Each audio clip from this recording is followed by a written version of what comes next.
It's great to be on this side of the studio, as it were.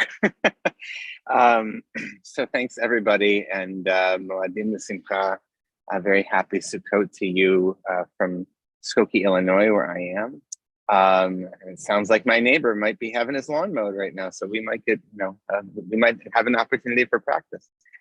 Anyhow, why don't we just begin actually by assuming a meditation posture that's good for you. You can be seated upright or lying down, however is going to be good, standing.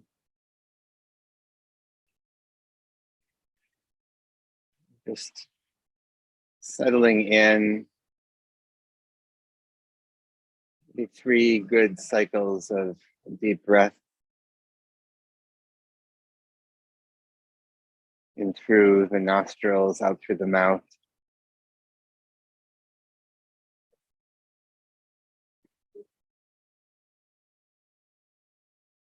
Letting the body arrive, letting the mind arrive and settle.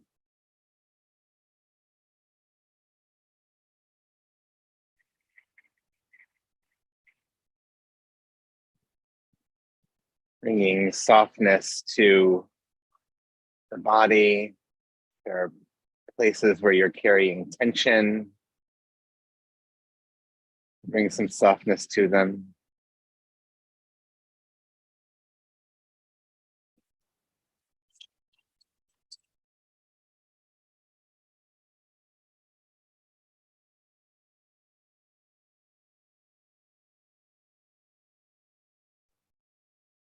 And gradually becoming aware of the breath, if that's a good anchor for you. Another anchor.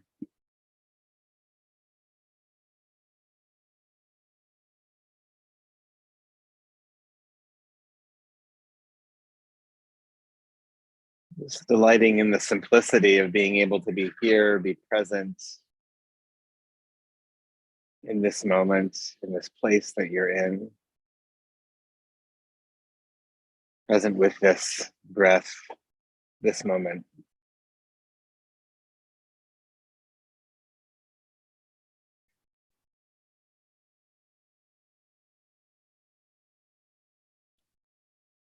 So I'm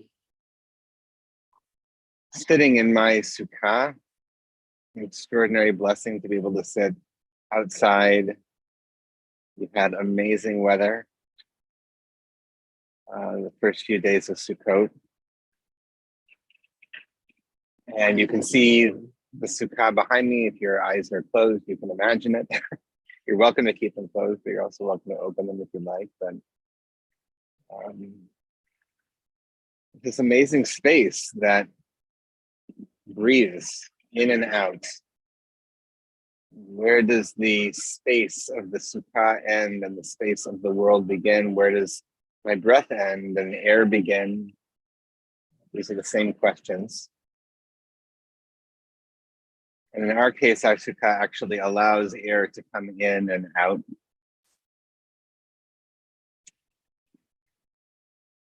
So spending time here, the Shev Sukkah is the blessing that we are privileged to utter during this holiday, to dwell in the sukkah, in the space, under the protection of the divine, the clouds of the divine.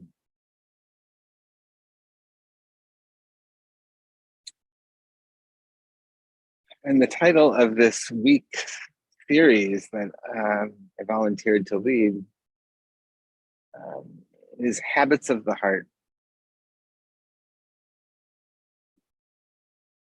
And that title, of course, comes from Alexis de Tocqueville, the French aristocrat who visited a relatively young United States in the early 1800s, chronicled his journey, and coined the term habits of the heart to describe the particular kind of practices, and I would say they're spiritual practices that are necessary for living in and sustaining a multicultural, multiracial, multi-ethnic, multilingual, democratic republic.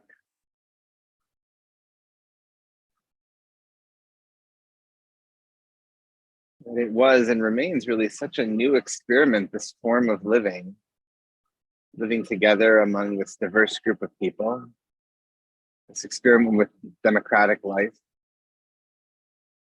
that came about, we should remember, also around the same time as Chassidut, as Hasidism was spreading in Eastern Europe. The Baal Shem Tov and George Washington are contemporaries, I like to remind folks. And they're both really share a belief, a foundational belief that all of us are created in the divine image. All of us are created in the divine image. And then that is the root, the bedrock of our belief in the capacity and rights of each individual, the autonomy and freedom of each individual, and the responsibilities of each individual.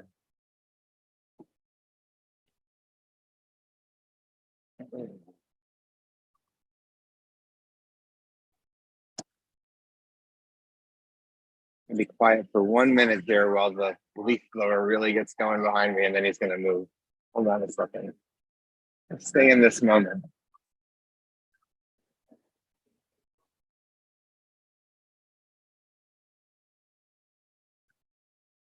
These are the things we open ourselves up to when we're in the sukkah. So I wanted to dwell on this because it's a preoccupation of mine, and because Sukkot, in an election year, Sukkot always comes right before the election. It's almost an invitation to me to really deepen and practice these habits of the heart. And though it's not a federal election year here in the United States, I think it's actually even a better time when it's not necessarily so charged for us to maybe explore what this could mean. So I'm going to share my screen, and there's just a short little teaching here that I want to teach. Wonderful teacher of ours at IJS and of mine personally, Parker Palmer, wrote a book about 10 years ago called Healing the Heart of Democracy. And in it, he identifies 5 habits of the heart, 5, I would almost call them midot, right, for us to practice, for us to hold and cultivate and hopefully strengthen our democratic life. And we're going to explore all 5 of these over the course of this week. We'll focus on the first 2 today. And Andrew has the link and can put it in the chat. So the first 2 we'll just focus on right now, and then we'll take up the other ones in due course. But the first is, he says, in understanding that we are all in this together, we must embrace the simple fact that we are dependent upon and accountable to one another, and that includes the stranger, the alien other. And that leads into then an appreciation of the value of otherness. Parker writes, hospitality rightly understood is premised on the notion that the stranger has much to teach us. It actively invites otherness into our lives to make them more expansive, including forms of otherness that seem utterly alien to us. So to translate those 2 into Jewish terms and Sukkot terms, we might think about the pasuk, the verse, v'samachta b'chagecha. This is the holiday when we are invited to and commanded to rejoice, right? There's even a song, v'samachta b'chagecha, right? That we are mandated to be joyful. But then what does it say? Ata uvincha uvitecha, you with your son and daughter, your male and female servant, the Levite, the stranger, the orphan, and the widow in your communities. And note the stranger here, the ger, but in particular, these are all types of people who might otherwise were on the margins of society in the ancient world. That our simcha is not a personal joy, is not strictly a personal joy, but is a collective joy and is an embracing one. And Maimonides, commenting on this,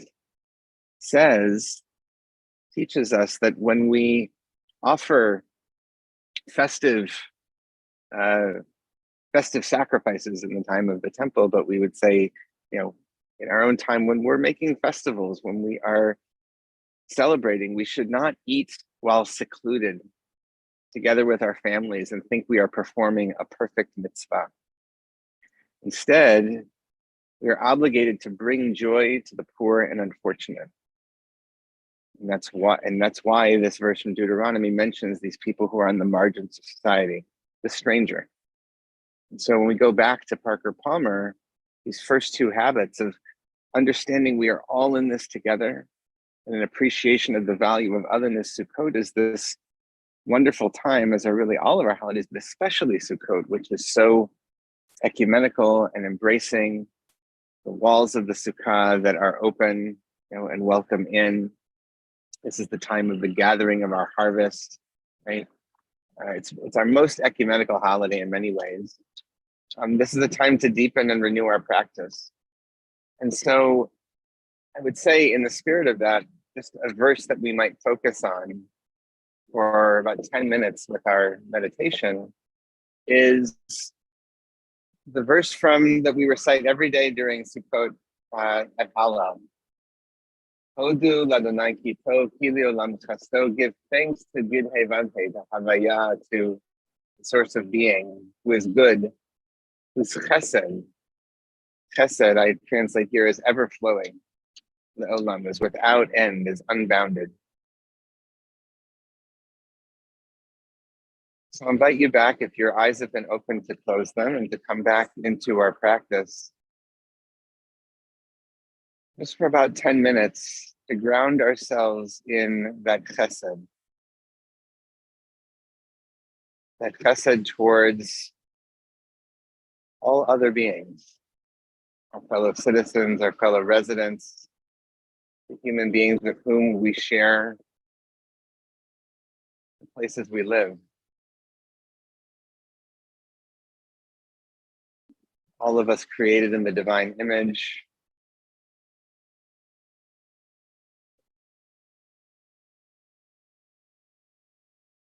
And to offer goodwill, offer chesed and profound interconnection is a little too much. Maybe goodwill might be something we can offer, even for those we encounter as so different from us, with opinions we may not understand, whose views may be anathema.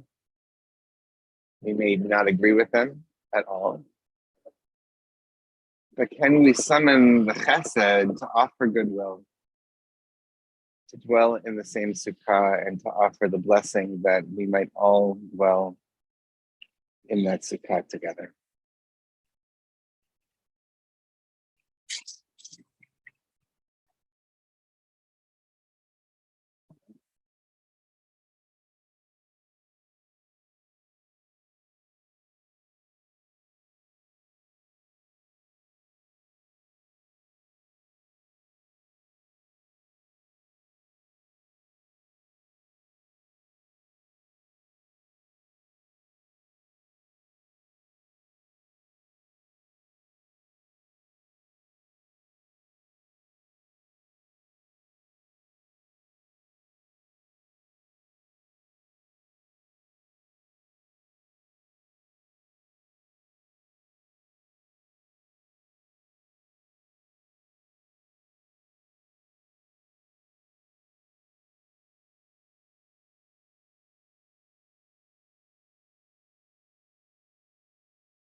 Your mind wanders, if it does, you can just bring it back to the breath or to your anchor. Again, just trying to ground and tap into that chesed, olam chesdo, ever-flowing fount of loving connection.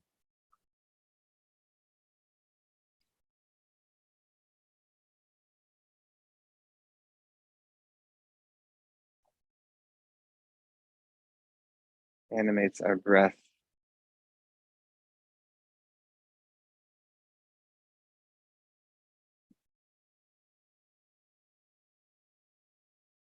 Animates all living things. And it connects us through the walls of the sukkah, the impermanence of the sukkah, with the rest of creation. We're all in this together. Each one of us is unique, equal, infinitely valuable.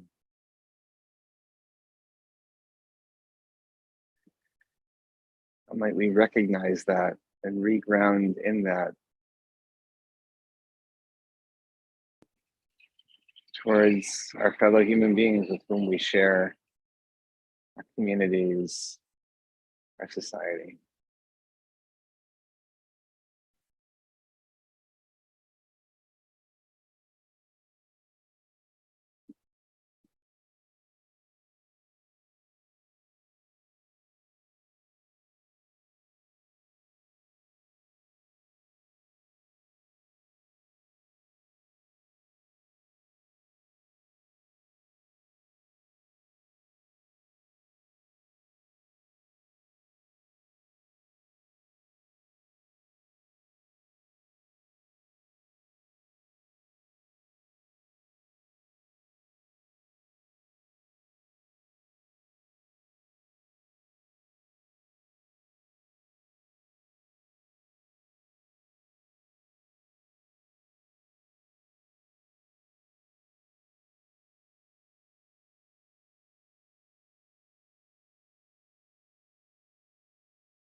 I'll invite you to open your eyes if they've been closed.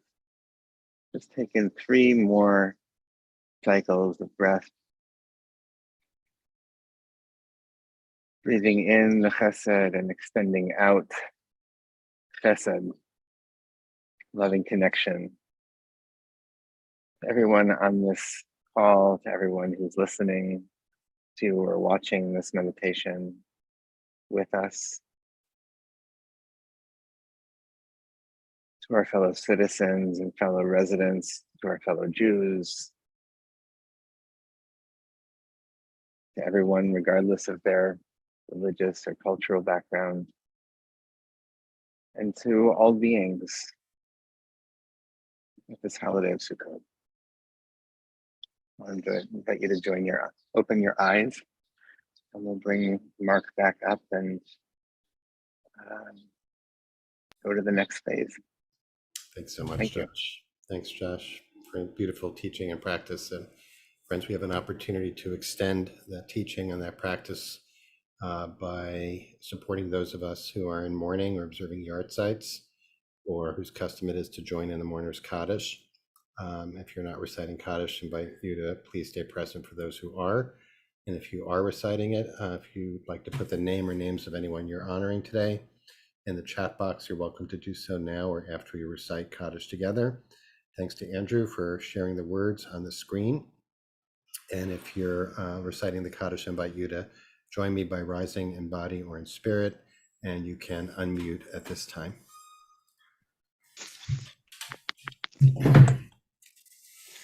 Yitgadal,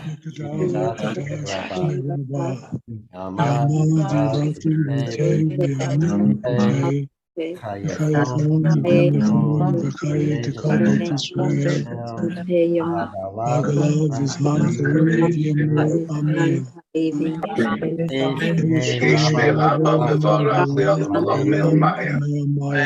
Barak,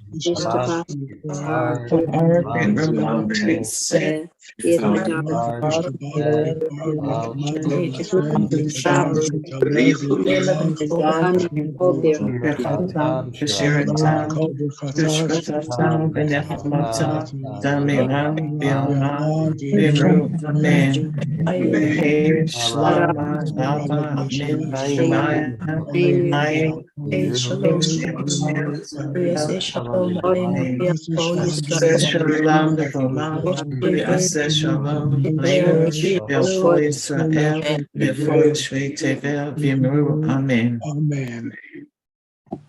Love you.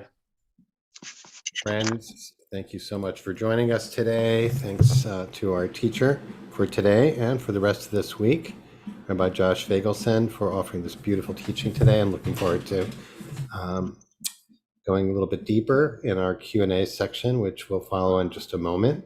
As always, you're invited to stay on, just to use the time and space to engage in your own practice and to sit if you'd like. You can turn off the sound on your device and just use the container of this community to support you in your practice, or share reflections on your experience today, or share a question for Josh in the chat. You're welcome to do that. Those of you who are leaving us, we hope you join us tomorrow. As I mentioned, Josh, this is the first of 4 daily sessions that Josh is offering on this overarching theme of habits of the heart in relation to the holiday of Sukkot. So it's a wonderful opportunity for us really to literally immerse in the themes of this Chag, of this holiday, sacred season, and to savor the joy together. So we hope to join us for any or all of them. They'll all, of course, be recorded, and the recordings found on our YouTube channel as well. So thanks to Andrew Schumann, as always, for holding our text space expertly with grace and skill, as always. And thanks to each of you for being here to create this beautiful community of practice. If you have a question, please put it in the chat and preface it by writing question in all caps. If someone playing the drums, this is just New York City. We get to enjoy the ambient sounds of New York City. All right, nice to join you in your sukkah here, Josh. Maybe somebody is playing the drum. I don't know. You never know what's happening out there. Funny. That's true.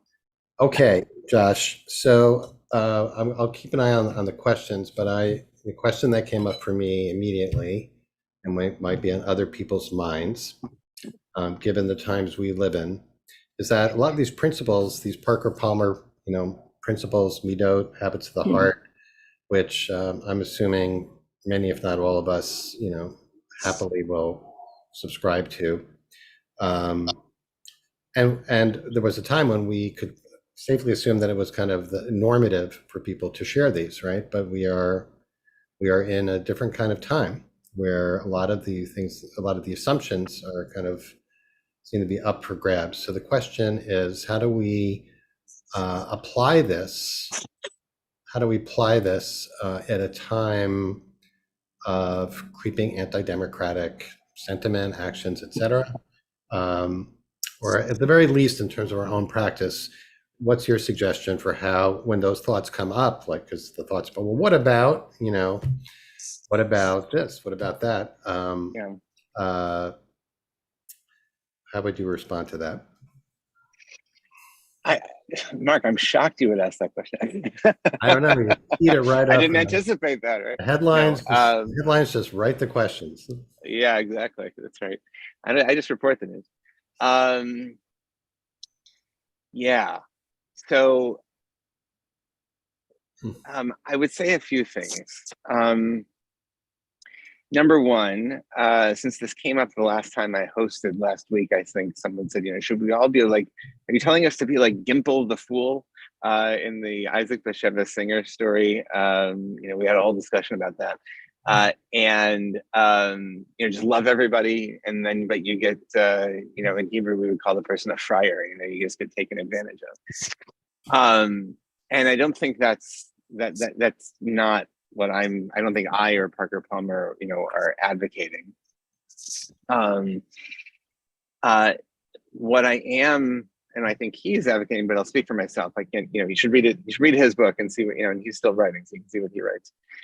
But I think what I'm advocating is not that. It's not a simple-minded, just presume goodwill, because you can't. I mean, not everybody is necessarily negotiating or operating in good faith towards one another. But to be mindful about how we respond to that and how we take that in and approach it, right?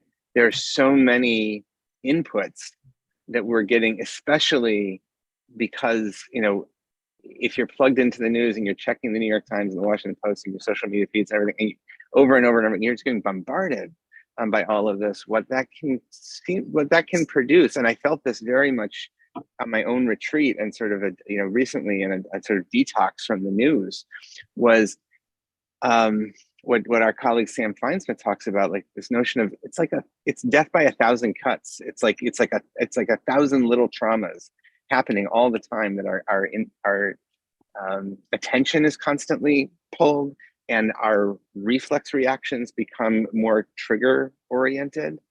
And we become, it's much easier to get into sort of a catastrophe loop and get into like sort of a doomsday thinking, and everything is a catastrophe. And I think that demands of us,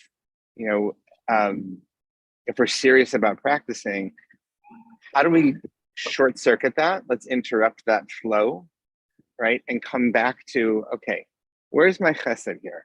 We'll talk about gvura too, right? About setting wise limits, but let's ground first in that. And where is that? And I think, can I first direct that towards myself? Can I direct that towards those who are in my surroundings? And ultimately, can I just practice that habit so that I can show up with, I can show up in my totality, in my democratic engagement, and in my listening, in my speech, in a more mindful way, and not only in a reactive way. Mm-hmm. And where I find this for myself coming up so often, has come up in the last 10 years, is on social media in particular. It is so easy to respond, to react quickly, it invites snark, it invites the opposite of mindfulness. And so the speech that is generated is so corrosive, so often. And I think that if we can, I've heard the old saying in Buddhist circles, when you meditate, watch your thoughts. When you're not meditating, watch your speech, right? That there's a relation between those two. And I think that's so true in democratic life. So it's a number of responses. I'm not saying be a simpleton, be a fool, right? No, I'm saying the times are complicated, and that demands of us to go deeper actually in our practice, and to be grounded in it. I appreciate all that. I'm guessing just to put a and there's also a really, I think, helpful comment here by Nancy. Oh, I lost it. Which I think is quite true. Yeah. What about? Yeah, I see that. Oh yeah, is a way to make other people do stop you from being connected to chesed. Having chesed doesn't mean losing discernment. It's not about what the other person deserves. So I think that kind of describes the practice. That is, for example, just to take, principle number 1, understanding that we're all in this together. And you didn't mention this today. Maybe you're going to mention it tomorrow. I don't want to spoiler alert, maybe. But we in our practice last Thursday, which was a little entree into Sukkot, we were practicing and talking about the different elements of the lulav. Didn't mention, but maybe you are going to mention, that the idea of the different components of the lulav represent different types of people that are all brought together, which is another embodiment of the point that you're making. So the question then is like, well, when one makes the assumption or is cultivating this awareness of we are profoundly interconnected, it's undeniable, and we're all in this, in the sense we're all in together, and you have people who philosophically and otherwise believe differently, believe that every person for themselves, that life is a battle, for the survival of the individuals. That the chesed that you're describing as being pervasive on this holiday and to be cultivated, and that Nancy is also alluding to in the comment, is a way of staying connected to even those people who reject the premise, and not otherizing them, not demonizing, not and that seems to me to be the element of the practice, that hopefully can elicit wiser speech and a wiser response, and not avoid making distinctions and discernments, like you said, but staying connected to Chesed. Maybe that's the ultimate teaching, right? I mean, it's interesting that you mentioned, like, everybody for themselves. I mean, you and I studied a Mishnah together this summer, one of my favorites, right? Of that there are 4 types of human beings. The one who says what is mine is mine, and what is yours, right? So that's an average person, and there are those who say that was the people of Sodom. But what's interesting is the people who say that what is a chassid, right? What's one who like really lives with chesed, is one who says shali shalach v'shalach shalach, right? What's mine is yours, and what's yours is yours. Really, it's all ours, right? That there's not distinctions necessarily. And I think that's something really Sukkot. That's something that Sukkot really invites us to practice. Is that, like, we make our Sukkot of it. You in New York for sure. You feel this, like, you need communal Sukkot because not everybody has a sukkah, right?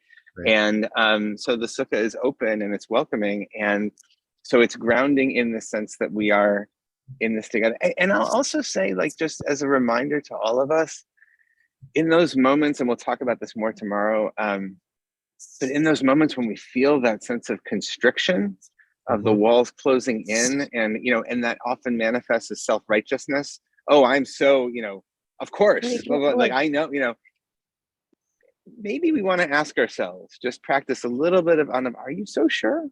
Right? Is there not, do you really know the whole story here? Do you know everything about this person that or is this an imagining that you're allowing your mind is naturally spinning for its own good reasoning, its own good, its own motivations.